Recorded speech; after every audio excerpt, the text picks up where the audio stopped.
नमस्कार। मीठी बा हिंदी विद्यालय के ऑनलाइन लर्निंग क्लास में आपका स्वागत है।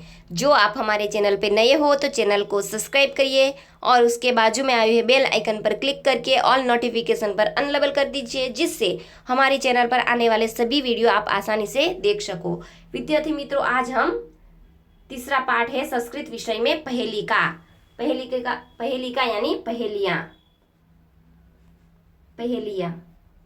आप लोगों को पहेलियां बुझाना तो बहुत ही अच्छे तरह से आता है, तो आज हम संस्कृत में पहेलियां बुझाएंगे। शब्दशः उसका पहले अनुवाद देखेंगे और समझौती प्राप्त करेंगे। यहाँ पहला श्लोक है, पहली पहेली का है, एक चक्षु न काको अयम। एक चक्षु न काको अयम, बिल्ल पिच्छन्न पनंगः, क्षीयते वर्धते चेव न च समुद्रो न च चंद्रमा। सबसे पहले हम उसका अनुवाद शब्दशः देखेंगे। एक चक्षु, एक आंख है। न काको, काका यानी कि कौवा, एक आंख है पर मैं कौवा नहीं। बिल पिछन पन्नंग, बिल में रहता हूं पर मैं सांप नहीं हूं। क्या बताया है? मेरी एक आंख है पर मैं कौवा नहीं हूं। बिल में रहता हूं पर मैं, पन्नंग शब्द पूछा जाता है, पन्नंग यानी सांप। मैं बिल में रहता हूं पर सांप नहीं हूं। क्षीयते वर्धते, क्षीयते वर्धते, वर्धते यानी बढ़ना, क्षीयते यानी घटना, घटता हूं और बढ़ता हूं। फिर भी मैं समुद्र भी नहीं हूं और चंद्रमा भी नहीं हूं। समुद्र के जैसे कि सूर्य उगते ही उसमें भरती आती, यानी कि पानी बढ़ता है, समुद्र में पानी बढ़ता है, और सूर्य अस्त होते ही पानी कम हो जाता है। भरती ओट आती है ना समुद्र में, उसकी बात है कि समुद्र में भरती ओट आती है, वैसे मैं समुद्र भी नहीं हूं। और चंद्रमा, जैसे चंद्रमा धीरे धीरे बढ़ता है और पूरा चांद, पूनम के दिन पूरा चांद दिखाई देता है। और चंद्रमा यानी मैं बढ़ता हूं और घटता हूं, यानी मैं चंद्रमा भी नहीं हूं और समंदर भी नहीं हूं। यहाँ पर बताया गया है कि एक चक्षु, एक आंख है पर कौवा नहीं, बिल में रहता हूं पर सांप नहीं, घटता हूं बढ़ता हूं पर मैं समंदर भी नहीं और चंद्रमा भी नहीं हूं। तो इसका जवाब क्या आ सकता है? इस पहेली का जवाब आप लोग सोचो कि एक आंख है उसकी पर वो कौवा नहीं है, वो सांप, वो बिल में भी रहता है पर सांप नहीं है, वो बढ़ता है और घटता है, फिर भी समंदर भी नहीं है और चंद्रमा भी नहीं है। तो इसका जवाब क्या आएगा? सुई। क्या आएगा? सुई। कैसे? तो हम समझने की कोशिश करते हैं कि जैसे कि कौवे की कहा जाता है, कौवा की एक आंख से ही वो देख सकता है, यानी एक आंख है उसकी, तो सुई की भी एक आंख होती है। बिल यानी कि वो उसका निवास स्थान है, वैसे ही सुई का भी निवास स्थान कैसे होता है? जैसे हम कपड़े में परोते हैं तब वो उसका स्थान होता है, यानी घर होता है।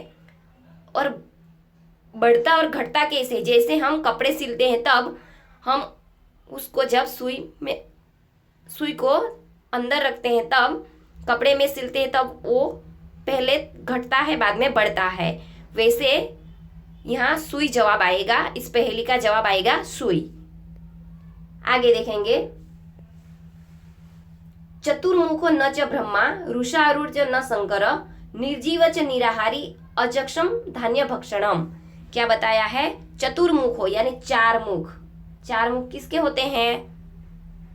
ब्रह्मा के। क्या बताया है? चतुर्मुखो न च ब्रह्मा, चार मुख है पर मैं ब्रह्मा नहीं हूं। क्या बताया है? मेरे चार मुख है पर मैं ब्रह्मा नहीं हूं। उसके कितने मुख है? चार मुख है पर मैं ब्रह्मा नहीं हूं। वृषारूढ़, वृषभ यानी कि बेल पर, आरूढ़म यानी बैठता हूं, न शंकर, बेल पर कौन बैठ सकता है? शंकर भगवान, यानी नहीं, मैं शंकर भगवान नहीं हूं। क्या बताया है कि चतुर्मुखो न च ब्रह्मा, मेरे चार मुख है पर मैं ब्रह्मा नहीं हूं। वृषारूढ़ न शंकर, मैं बेल पर बैठता हूं पर शंकर भगवान नहीं हूं। निर्जीव च निराहारी, मैं निर्जीव हूँ यानी मेरे मुझ में जीव नहीं है, मैं निर्जीव हूँ, निराहारी हूँ। निराहारी यानी कि आहार नहीं खाने वाला। फिर भी अजक्षत्रम धान्य भक्षणम, फिर भी मैं धान्य भक्षण करता हूँ, फिर भी मैं अनाज खाता हूँ। क्या बताया है कि मेरे 4 मुख है पर मैं ब्रह्मा नहीं हूँ, बेल पर बैठता हूँ पर मैं शंकर भगवान नहीं हूँ, मैं निर्जीव और निराहारी हूँ, फिर भी मैं सतत धान्य भक्षण करता हूँ, धान्य खाता हूँ। इस पहेली का उत्तर क्या आएगा मित्रों? जिसके 4 मुख है पर वो ब्रह्मा नहीं है, बेल पर भी बैठता है पर शंकर भगवान नहीं है, वो फिर क्या है? निर्जीव भी है और निराहारी है, फिर भी धान्य का भक्षण करता है। क्या आएगा उसका जवाब? ओरनी यानी कि हल, ओरनी, हल, ओरनी आएगा। जैसे ही किसान ओरनी से जो धान्य होता है वो खेत में डालता है और उसके जो 4 मुख होते हैं उसके होते हैं, और बेल पर बैठता है यानी कि जो ओरनी होती है वो बेल के साथ बंधी होती है, और निर्जीव होता है, जो ओरनी होती है वो निर्जीव होती है, और हम उसमें धान्य डालते हैं। आगे देखेंगे, अपद दूरगामी च साक्षर न च पंडितः अमुख स्पुष्ट वक्ता च यो न जानाति स पंडितः। अपदो, अपद यानी बिना पैर के, दूरगामी दूर तक, बिना पैर के दूर तक जाता हूँ, साक्षरो न पंडित, मैं कोई साक्षर ज्ञानी या पंडित नहीं हूँ। क्या बताता है? बिना पैर के मैं दूर तक जाता हूँ पर मैं ज्ञानी पंडित नहीं हूँ। अमुख, बिना मुंह के, स्पुष्ट वक्ता यानी स्पष्ट बोलता हूँ, वक्ता यानी बोलता हूँ, यो जानाति स पंडित, जो मुझे जानेगा वो ज्ञानी पंडित। एक बार समझो कि बिना पैर के दूर तक जाता हूँ, साक्षात ज्ञानी, न च पंडित, मैं ज्ञानी नहीं हूं और पंडित नहीं हूं। अमुखम, बिना मुंह के मैं स्पष्ट बोलता हूं, यो जानाति स पंडित, जो जानता है वो ज्ञानी पंडित अथवा तो पंडित। क्या बताया गया है तीसरे श्लोक में? कि मैं बिना पैर के दूर तक जाता हूं, मैं कोई ज्ञानी नहीं हूं और मैं कोई पंडित नहीं हूं, ज्ञानी पंडित नहीं हूं, बिना मुंह के मैं स्पष्ट बोल देता हूं, मुझे जो जानेगा वो पंडित। सोचो इस पहेली का क्या जवाब आ सकता है? वो बिना पैर का है, साक्षर पंडित भी नहीं है, बिना मुंह के स्पष्ट भी बोलता है, तो यहाँ आएगा जवाब खत। क्या आएगा जवाब? खत। खत यानी पत्र, वो हम टपाल में डालते हैं खत, तो वो बिना पैर के जहाँ जाना है होता है वहां वो जाता है, उसका कोई मुख नहीं है, मुंह नहीं है, फिर भी वो स्पष्ट बोल देता है, हम जो भी लिखते हैं वो वहां स्पष्ट बोल देता है, इसलिए यहाँ खत के बारे में बताया है। आगे देखते हैं, पर्वत अग्रे रथो याति भूमो तिष्ठति सारथी चलती वायु वेगेन पद एकम न गच्छति। क्या बताया है? पर्वत अग्रे रथो, पर्वत अग्रे, पर्वत के ऊपर रथो, रथ है, याति भूमो तिष्ठति सारथी, उसका सारथी, भूमो यानी जमीन पर, तिष्ठति यानी खड़ा है, पर्वत अग्रे रथो, पर्वत के शिखर पर रथ है, और उसके चलाने वाला सारथी कहाँ है? भूमो तिष्ठति, जमीन पर खड़ा है, जमीन पर है। पर्वत अग्रे रथो, पर्वत के शिखर पर रथ है और उसका सारथी जमीन पर है, भूमि पर है। चलती वायु वेगन, वायु वेग से चलता है यानी पवन वेग से चलता है, पद एकम न गच्छति, फिर भी एक कदम भी नहीं जा सकता। सोचो आप लोग कि पर्वत के रथ पर, पर्वत के शिखर पर उसका रथ है और उसको जो चलाने वाला होता है वो जमीन पर है, वायु वेग से वो चलता है यानी बहुत ही वेग से, वायु वेग से पवन की तरह चलता है, पर वो एक कदम भी नहीं चल सकता। इसका जवाब क्या आ सकता है?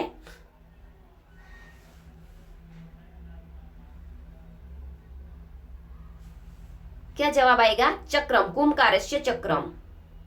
कुंभकारस्य चक्रम, कुंभार का जो चक्र होता है जिसपे वो मटका बनाता है, वो उसका आकार ऐसे होता है कि उसके ऊपर हम मिट्टी का घड़ा रखते हैं और उसका जो चलाने वाला होता है वो नीचे बैठता है और वायु वेग से यानी वो उसको पवन की तरह घुमाता है और वो एक कदम भी नहीं चल सकता, यानी कि कुंभकारस्य चक्रम उसका जवाब आएगा। आगे देखेंगे 5वां श्लोक।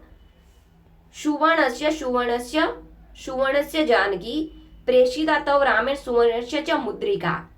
यहाँ सुवर्णस्य सुवर्णस्य सुवर्णस्य सुवर्णस्य 4 शब्द है, उसके अलग अलग अर्थ होते हैं। जैसे कि सुवर्णस्य का अर्थ लिया है उच्च कुल में जन्म लेने वाली, उच्च कुल की जनक नंदिनी सीता। एक शब्द जो है सुवर्णस्य का अर्थ लेंगे हम उच्च कुल की जनक नंदिनी सीता। इसका उत्तर हम क्या लेंगे? उच्च कुल में उच्च कुल की जनक नंदिनी सीता, उच्च कुल की जनक नंदिनी सीता। सुवर्णस्य यानी कि श्रेष्ठ परिवार के श्री राम ने, दूसरा जो सुवर्ण शब्द है उसका हम अर्थ लेंगे श्रेष्ठ परिवार में जन्मे श्री राम ने, श्रेष्ठ परिवार के श्री राम ने। सुवर्ण से यानी चमकते रंग की, चमकते हुए रंग की। दूसरा अर्थ है सुवर्ण यानी सोना, सुवर्ण यानी सुवर्ण सोना। पहले सुवर्ण का अर्थ लेना है उच्च कुल की जनक नंदिनी सीता, दूसरे शब्द का अर्थ लेना है श्रेष्ठ परिवार में जन्मे श्री राम ने, अथवा तो श्रेष्ठ परिवार के श्री राम ने चमकते हुए रंग की सुवर्ण यानी सोने की मुद्रिका यानी अंगूठी, प्रेषिता यानी भेजी है। अब हम अनुवाद देखेंगे। उच्च कुल की है जनक नंदिनी सीता, श्रेष्ठ परिवार के श्री राम ने तुम्हारे लिए चमकते हुए सोने की अंगूठी भेजी है।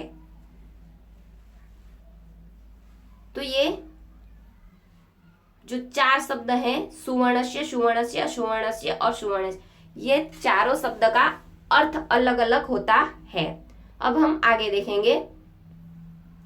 भोजन अन्ते किम पेयम जयंत कस्य एव श्रुतः कथम विष्णुपदम प्रोयक्तम तक्रम शक्रम दुर्लभम। यहाँ पे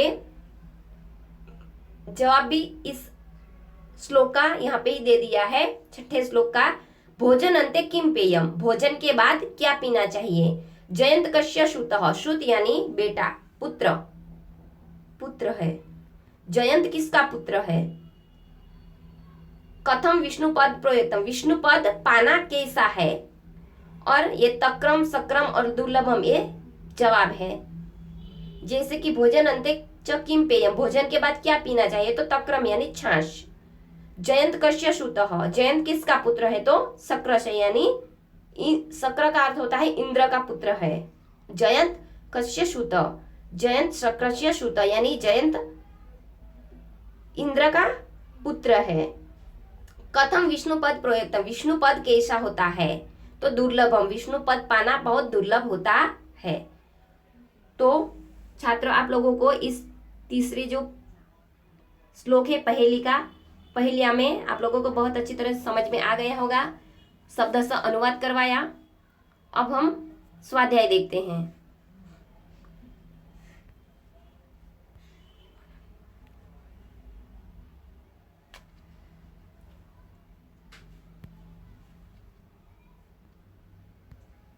एक चक्षु कः अस्ति, इसका जवाब क्या आएगा। काकः एक चक्षु अस्ति, कः धान्य भक्षणं करोति,